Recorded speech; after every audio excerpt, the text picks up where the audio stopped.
Hello, Gaston County. We think we are welcoming episode number 188 of Gaston's Great, a podcast highlighting some of the great things happening in and around Gaston County. I'm your host, Stephen Long, and we're coming to you once again from the downtown international headquarters of GSM Services. This is the week of July 4th, so we are going to repeat what we've done the last few years, and I'm going to read the Declaration of Independence from July 4th, 1776. However, this is a little different. This will be the 250th anniversary of the signing of the Declaration. So, at least for me, it has a little more significance. I also want to thank our listeners for having some patience recently. This is the first new episode, new recorded in a good while.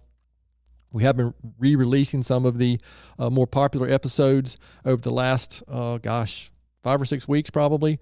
And we do have some new recordings coming, so be patient with us. We've lots of different reasons why we've had to reschedule some, and I've been out of town, and we do have jobs. Occasionally it gets in the way of having to record some of these podcasts. I also have some a quote I want to talk about when we're finished with the Declaration, and also some book recommendations that relate to the Founding Fathers and the Declaration of Independence. So we're going to get right to it. So from Congress, July 4th, 1776, the unanimous Declaration of the 13 United States of America. When in the course of human events, it becomes necessary for one people to dissolve the political bands which have connected them with another, and to assume among the powers of the earth the separate and equal station to which the laws of nature and of nature's God entitle them, a decent respect to the opinions of mankind requires that they should declare the causes which impel them to the separation.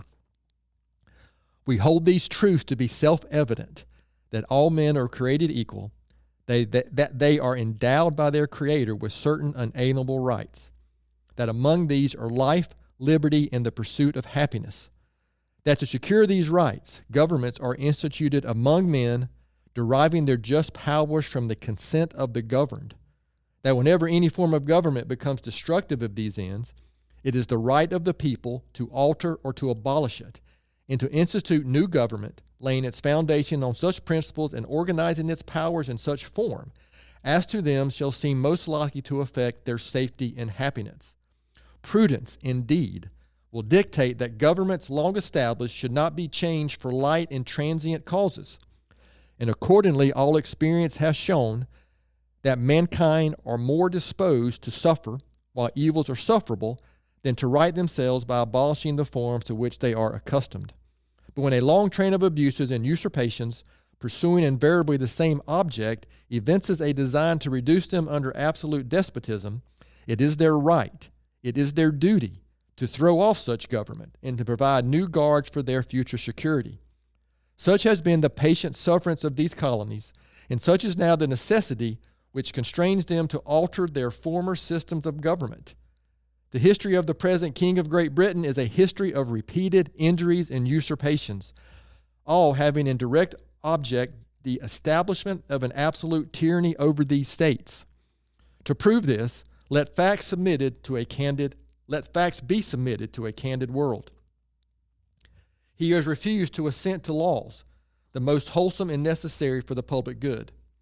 He has forbidden his governors to pass laws of immediate and pressing importance, unless suspended in their operation till his assent should be obtained. And when so suspended, he has utterly neglected to attend to them. He has refused to pass other laws for the accommodation of large districts of people, unless those people would relinquish the right of representation in the legislature, a right inestimable to them and formidable to tyrants only. He has called together legislative bodies at places unusual, uncomfortable, and distant from the depository of their public records for the sole purpose of fatiguing them into compliance with his measures. He has dissolved representative houses repeatedly for opposing with manly firmness his invasions on the rights of the people. He has refused for a long time, after such dissolutions, to cause others to be elected, whereby the legislative powers, incapable of annihilation, have returned to the people at large for their exercise, the state remaining in the meantime exposed to all the dangers of invasion from without and convulsions within. He has endeavored to prevent the population of these states, for that purpose obstructing the laws of naturalization of foreigners, refusing to pass others to encourage their migrations hither and raising the conditions of new appropriations of lands. He has obstructed the administration of justice by refusing his assent to laws for establishing judiciary powers. He has made judges dependent on his will alone for the tenure of their offices and the amount and payment of their salaries. He has erected a multitude of new offices and sent hither swarms of officers to harass our people and eat out their substance. He has kept among us in times of peace standing armies without the consent of our legislatures. He has affected to render the military independent of and superior to the civil power.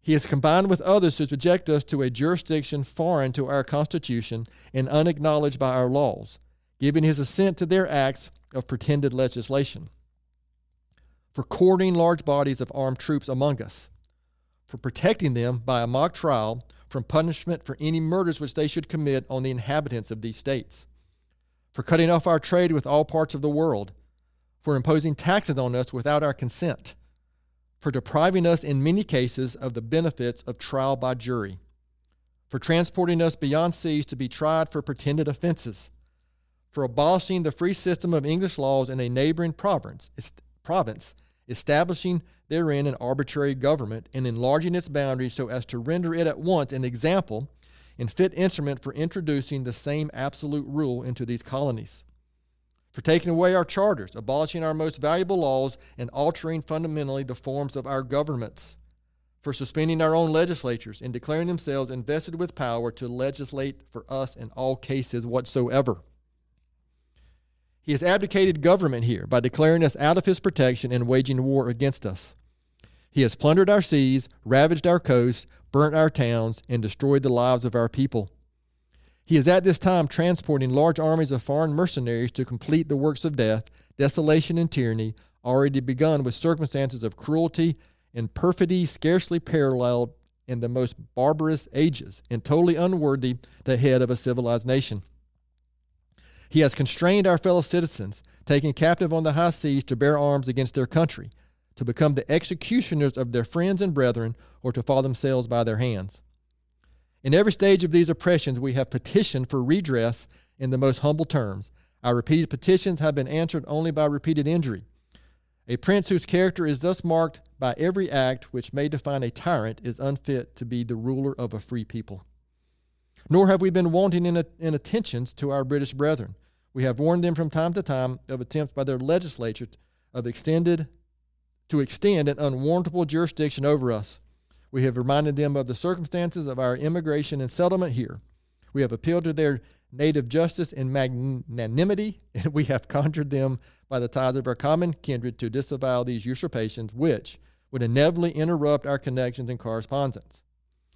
They too have been deaf to the voices of justice and of consanguinity.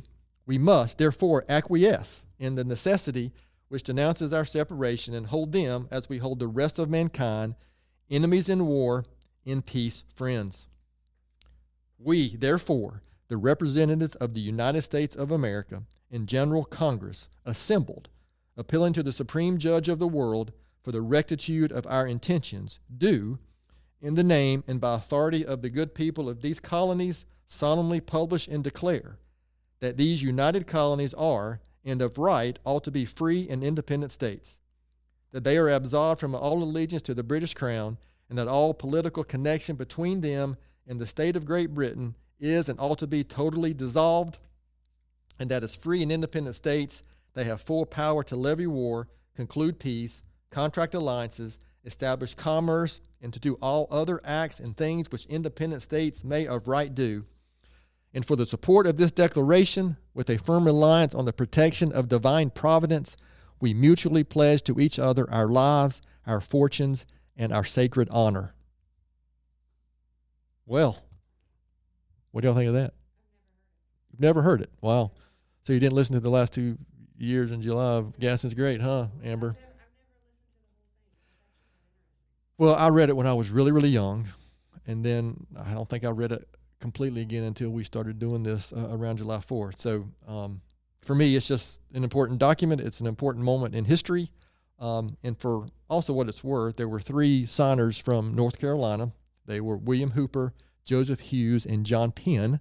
So for you North Carolinians out there who are interested, I would encourage you to go look them up, and you can read about and study how they were our representatives who signed it. So again, I think it's a important document, one of the most important events potentially in history, especially modern history.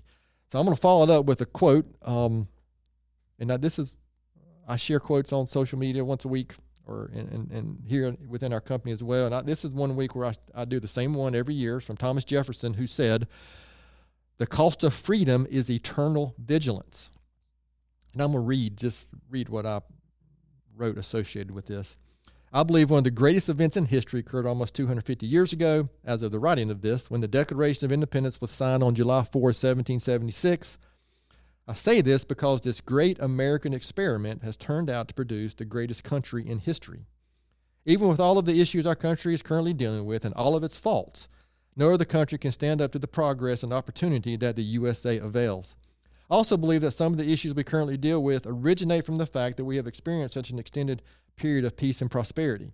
Yes, we have fought wars, but none on our own soil since the Civil War. Human nature lends us as a culture to find things wrong during such a prosperous period of time. Because of this quote from Thomas Jefferson continues to be extremely important. Maintaining our freedoms over the long term does require a great level of vigilance." Yeah, there's no guarantee that this is going to continue. I happened to listen to a podcast just this morning, actually, talking about George Washington, and it was interesting. They were talking about what would the Founding Fathers say today if they showed up. And the consensus with the historians was they would probably be surprised that 250 years later, we are still doing the same thing. We're still following the same Constitution. We're still in the middle of this great experiment that is the United States of America, because at the time, there really weren't any republics like ours, and that's why you hear it referred to as the great experiment. And we continue with that great experiment. And if you want to delve deeper, I got a few books I've read that I think are terrific. Get a little deeper dive into me. I am by no means a historian. I just enjoy reading about our country's history. But here are a few really good ones. There's two from David McCullough I really like, 1776. He also wrote John Adams. And if you don't want to read it, HBO produced a great miniseries called John Adams that you can go find. Ron Chernow, I'm not sure I'm pronouncing that right, but he wrote a great book called Washington, A Life, about George Washington. And then John Meacham, who I've read multiple books that he's written, he wrote a great one on Thomas Jefferson called The Art of Power. So I hope, if you ever heard the Declaration read or never read it yourself, I would encourage you to go do it, or just listen to this on repeat, like for the next 3 days. Get your entertainment from Gaston's great podcast. But I do think it's an important document. I do think it's an important event. I do think I think we're very fortunate to live here in the country that we live in. So short episode this week, but again, an important one. And something, again, that I think that I enjoy doing each year. So to our listeners out there, that's all we have today. So thanks for hanging out with us today. And all of us here at Gaston's Great Podcast and GSM Services hopes everyone has a great July 4th holiday and weekend. And may God continue to bless the United States of America.